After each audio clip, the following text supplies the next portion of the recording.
I just called this one New Works because I thought when I called it organicity last time, it was, for me, it was exactly right. The meaning of it, organicity, that concept that I think I created in my own mind. Right. But I just decided I wanted to make it just pure simplicity this time and just call it New Works. Okay. But it's really still the same kind of paradigm which I call organicity. Okay. Yeah, so it's still a relevant concept. Okay. So, what is organicity to you? I came up with that phrase because I was trying to define what it is about abstract painting and abstract art that I'm so attracted to and I keep developing over the years with. And there's an aspect to it that's just pure nature. It's the ultimate natural conglomeration of textures and energies and forces that we have trouble verbalizing and that we have trouble kind of defining. So it's not easily categorized, it's more just something that almost doesn't seem man-made, almost doesn't seem synthetic. It's almost like the art has come into being by itself, or it's been discovered somewhere the way you discover a forest or you discover patterns in a pool. Okay. So I'd like to explore how your art came into being. Yeah. Just as a lead into that, where did you call home during your teenage years? Brisbane.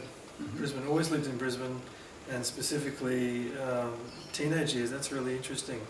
Around the Cooper Estates Corner area, mm-hmm. which is kind of inner city, south side. Mm-hmm. So I think, yeah. And where was home for your mind? Where were your thoughts at that stage, just before you left school and embarked on things? Well, I think I was very much immersed in people's writing and literature mm-hmm. and music at the same time. Mm-hmm. And there was a certain number of movies and a certain number of books. But it was basically, very much, I think the later years of school allowed me to live almost like the most truly artistic kind of existence.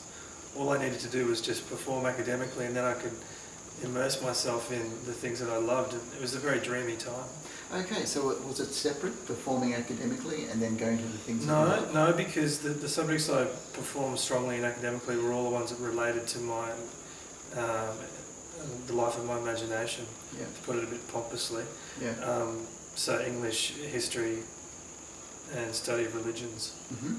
So it was exactly, there was no kind of demarcation between my job as a student mm-hmm. and my kind of real mm-hmm. Intellectual life. And I think that's a really interesting question because that's where all of it comes from. I feel like I'm still working through the sense of inspiration I got around the age of teenage years, as you say. Mm-hmm. And it's a word that was like the real well of inspiration that I'm still...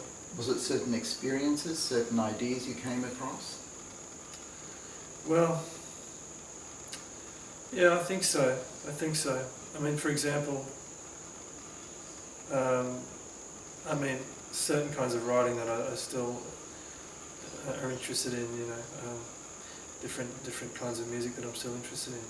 Ambient electronic music, for example, that I'm still fascinated by, that I still listen to a lot of, which is a kind of very esoteric, irrelevant kind of music, which I love. Electronic music? Yeah, but it's ambient. It's very kind of dreamy music. Yep. And then, this is going to sound embarrassing and show my age, but, a band like The Doors, which I kind of discovered them from watching the movie Apocalypse Now when I was 16, because yep. the music of The Doors is in that. Yep. And in that movie itself, Apocalypse Now, there's so much poetry. I mean, there's T.S. Eliot's poetry quoted. Yes. The whole movie is based on Heart of Darkness by Joseph Conrad. Yes. So they were the kind of influences at the time right. that are still influences on me. Okay. It's almost like I've expanded out from that. That's kind of the core of the sun, the nuclear core, and I've expanded out since then. And okay. So just using Heart of Darkness as an analogy, are you still on that journey, moving inward? Well, I think I'm a little more positive. I wrote a large piece of writing in Year 12 called the Senior English Project. This is all irrelevant, isn't it? It was quite dreamy again and poetic. And I remember one of the comments was, because I was talking about the moon at night as the final paragraph, the teacher said his view of life is a little bit more optimistic than the moon at night. But, no, I think it's not about optimism or pessimism. There's certain kind of dark inspirations, and for example, the night itself is the reason why a novella like Heart of Darkness or a movie like Apocalypse Now has power in it. It's because of the darkness it touches. Yeah. It's not kind of an illness kind of dark or a depressing dark. It's more kind of a fertile kind of darkness. Yeah. So, although very little of my art, when you look around, seems to have it in it, I think the bright colours in the art are kind of the balancing force to that deeper inspiration, which is kind of the darker quality things like nighttime or a river journey or things like that. Yeah, the first thing that I was struck by in both of your exhibitions is just your amazing use of colour. Just the boldness, but also you put subtle shades of the same hue together in the same painting. Yeah. You talk of the intensity of colour being representative of emotional states. Yeah. Is that what you're looking for? I think the beauty of art generally is that you can have what I call nested hierarchies in it. So you can have multiple levels of meaning in a piece of art, whatever it is. So yes, absolutely, the colours are affective states, and the vibrancy, say of the blues. I keep doing a lot of blue paintings. I do a lot of red paintings. These paintings are high energy states, and I think the emotions are. It's a highly kind of energised. Emotional state, but it's a positive one. It's more like a sense of, it's closer to an ecstasy rather than a melancholia. Is there a difference in the red and the blue? Because I was struck by the amount of blue that was in your second exhibition compared with your first exhibition. Yeah. Difference between the red and the blue. The green is the other colour. Yes. The green, I seem to be doing, if you really look at it objectively, they're the primary colours. Yes. I've tried to expand out a little bit into some shades of the colours, but essentially those colours for some reason have a lot of power.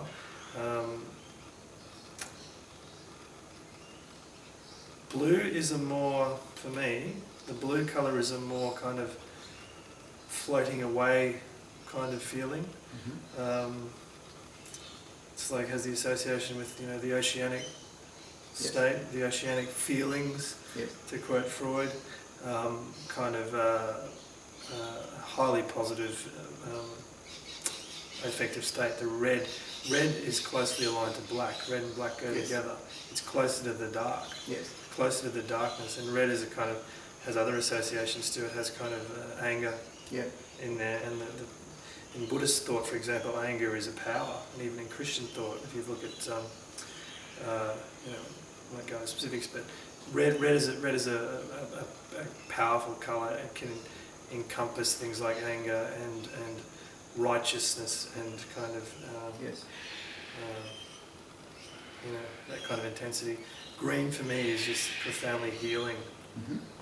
It's a healing colour, and it's associated with the forest and with nature. Nature.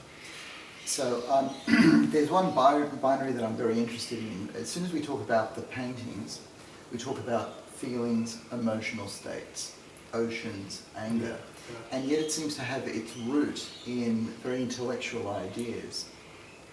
Do you find that's a tension, or that all comes together in a one? Well, I hope it comes together in the art, because for me the art it's like a spiritual practice in the sense it's an attempt to unify lots of different things inside you. Yes.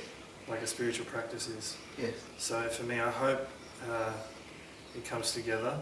Sometimes I think into the intellectual content and sometimes the little explanations next to paintings or even titles can exclude people from a painting.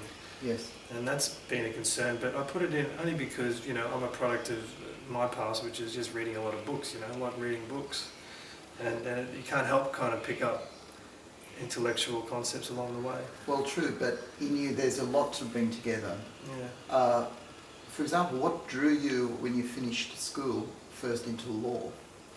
Well, I did a combined arts law degree. It was really the philosophy within the arts degree that really was my goal, and I think a lot of young people at that age kind of are pressured to or feel inherently that they need to prove something intellectually to justify their existence, and that's why I did law at the same time as philosophy. I love philosophy, and I found law just a pure extension of philosophical thinking, so it was kind of a nice thing to do together. Okay. But I think, I recommend when people say they're doing law, I say it's a great thing to do intellectually.